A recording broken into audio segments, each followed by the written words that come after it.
Bien, continuamos explicando las consecuencias del neoliberalismo o del decreto 21060 en Bolivia durante los gobiernos neoliberales. Como primera consecuencia encontramos que la cotización del dólar siguió en ascenso. Eso quiere decir que un dólar seguíamos comprando los bolivianos con 1.800.000 pesos bolivianos, aunque en un primer momento esta medida fue beneficiosa puesto que estabilizó la economía boliviana. Pero para 1987 se usó una nueva moneda boliviana, el boliviano. Se dejó de lado el peso boliviano. Bien, sin embargo, una consecuencia negativa fue el crecimiento del desempleo en Bolivia. Desempleo puesto que se cesaron muchas empresas y entonces la Central Obrera Boliviana tuvo que decretar una huelga general indefinida. Para entonces, la Central Obrera Boliviana, manejada por Juan Lechín Oquendo, Simón Reyes y otros sindicalistas de extrema izquierda. En respuesta, el gobierno del MNR declaró el estado de sitio en Bolivia, prohibiendo entonces cualquier tipo de manifestación como, por ejemplo, alzamientos, marchas, huelgas, etc. Entonces, lo que hizo Macías el gobierno es apresar a los dirigentes cabecillas de estos movimientos, reprimió las marchas violentamente. De esa manera, prácticamente finalizó en crisis el gobierno del MNR de Víctor Paz Estenssoro. Años después, los gobiernos continuarán con la política neoliberal, ¿ya? Las principales empresas estatales sí se privatizarán porque ahora hay ley de privatización, ¿ya? Finalmente, en los últimos gobiernos del MNR, de los gobiernos neoliberales, se provocará la guerra del gas, la guerra del agua, que explicaremos en la última parte del tema. Ahora veamos cómo llegó el MNR al poder. El MNR al poder, MIR, en el poder, llega en las elecciones de 1989. Nuevamente, ninguno de los partidos para entonces más conocidos como el MNR, ADN, MIR, los más votados, no lograron su cometido, es decir, no alcanzaron al 50 más 1% de las votaciones. Por lo tanto, hubo nuevo acuerdo por Bolivia, en la que llegó al poder ahora fue Jaime Paz Zamora. Jaime Paz Zamora en 1992 aprobó la ley de privatizaciones. Con eso se está dando paso ahora vía libre a las privatizaciones de las empresas estratégicas. La resistencia popular al neoliberalismo no se dejó esperar, ya se fortaleció. Mucha gente empezó a buscar formas de resistir a este tipo de política neoliberal. Por ejemplo, se crearon movimientos populares, organizaciones de guerrillas, o la gente empezó a apoyar a partidos de corte populista. Ejemplo, Condepa, de Carlos Palenque Avilés, o la UCS, de Max Fernández Roja. En ese mismo periodo, Manfred Zéez Villa fundó su partido Nueva Fuerza Republicana. Sin embargo, Condepa y UCS perdieron sus líderes, puesto que sus fundadores murieron. En ambos casos por accidentes, por enfermedad. Ahora veamos el gobierno más nefasto de los neoliberales. En las elecciones del 93 nuevamente ganaron los mismos partidos tradicionales con algunos votos significativos sin llegar a la mayoría. Así se dio la mega coalición. En esta ocasión se unieron el MNR, ADN, MIR, UCS y MBL. Llegaron a conformar la mega coalición y colocaron a MNR de Gonzalo Sánchez de Lozada al poder. Una vez Gonzalo Sánchez de Lozada en el poder, hizo algunas reformas, como la reforma de la Constitución Política del Estado en 1994. Otro hecho importante es la Ley de Participación Popular, que redistribuye la economía entre los ciudadanos de Bolivia. Por otra parte, se dio la reforma educativa, también la Ley INRA, Instituto Nacional de Reforma Agraria. En este periodo se rifó muchas empresas estratégicas bolivianas, como habíamos mencionado. Por ejemplo, la empresa generadora de electricidad Corani se vendió mira, ahí tenemos, a 117.592, no, perdón, 117.592.600 dólares a la venta, ¿ya? Lo que prácticamente se regaló.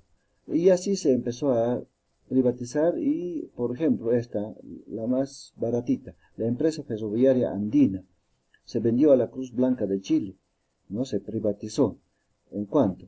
En 26.502 millones de dólares, pero hoy en día este proyecto se abandonó. Y así sucesivamente, todas las empresas, como la empresa generadora de electricidad, la transportadora hidroeléctrica, la empresa petrolera del Chaco, empresa petrolera andina, Yoya Aero Boliviano, y todas empezaron a ser privatizadas.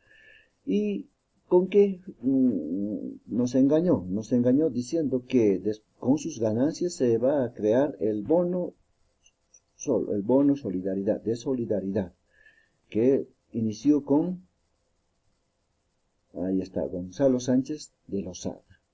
Bien, ahora que revisamos algunos gobiernos neoliberales, continuamos con otro gobierno neoliberal. En 1997 nuevamente se postuló ADN, esta vez le apoyaron a ADN el MIR, CONDEPA y la UCS, con el título de Acuerdo Patriótico. Así, ya de edad nuevamente, ahora de civil, llega al poder Hugo Banzer Suárez, nuevamente al poder, por segunda vez, ¿ya? Él mantuvo la política neoliberal, continuó con la política de privatizaciones. Después de 10 años del modelo de fracaso, el descontento popular prácticamente se notó ya en el gobierno de Hugo Banzer Suárez. De esa manera, ¿no? En 1997 encontramos, por ejemplo, un hecho muy importante, ¿ya? Que el Fondo Monetario Internacional nos quiere prestar 138 millones de dólares. ¿Para qué? Para contrarrestar, para controlar la inflación en Bolivia, para aumentar la economía. Pero como contrapartida, la condición para que aceptemos este dinero es que debemos aceptar lo siguiente: aceptar el préstamo, ¿ya? Bolivia debía privatizar todas las empresas estratégicas, incluido el agua. Los gobiernos no dudaron, aceptaron, firmaron. Ahí tenemos, todos esos gobiernos sí aceptaron. Ahora veamos, por ejemplo, un caso negro, nefasto en Bolivia. En el año 2000, algunos accionistas, vamos a un poco ver, vamos a agrandar, por ejemplo, se da la guerra del agua. Se privatizó CEMAPA en Cochabamba. Mira, la empresa Bethel de Estados Unidos da un aporte de 55% de sus acciones. La empresa uruguaya también con un 25%. Ahí se aparecen accionistas otros políticos como Gonzalo Sánchez de Lozada, mira, Julio León Prado, Samuel Doria Medina, Andrés Petrasevich y otros que aportan con capitales para conformar un consorcio que se venda el agua en Cochabamba, ¿ya? ¿Y quién acepta todo eso? Aquí está. Manfred Reyes Villa, que era alcalde de esa época, acepta, firma, lo que provocó la guerra del agua. Entonces, la guerra del agua fue un hecho inédito en Bolivia porque no podíamos permitir que el agua subiera tanto y que hasta de la lluvia se cobre. Entonces, mira, por ejemplo, aquí tenemos un pedazo de periódico de ese entonces, donde dice la guerra del agua en Cochabamba. Su detonante fue la privatización del abastecimiento de agua potable municipal. ¿Ya? Un multinacional, Bethel, firma contrato para privatizar el servicio de suministro de agua a Cochabamba, Aguas del Tunal. Con el supuesto título de Aguas del Tunal, la empresa Bethel un transnacional llega a Cochabamba, se adueña de nuestras empresas. Entonces las quejas por aumento de las tarifas de agua fueron reprimidas en un primero por 50%, llegando hasta el 300% de las tarifas. Se declaró la ley marcial, ¿ya? En este periodo, un levantamiento popular en las calles reclamando la reversión de esa privatización, la cancelación de la privatización, lo que causará, ¿cuánto? Un muerto y 170 heridos participantes en la protesta. En medio del colapso de la economía nacional y el aumento de los disturbios, se rescindió, se anuló el contrato. Por fin, nuevamente, el Aguas del Tunari vuelve a manos de los cochabambinos.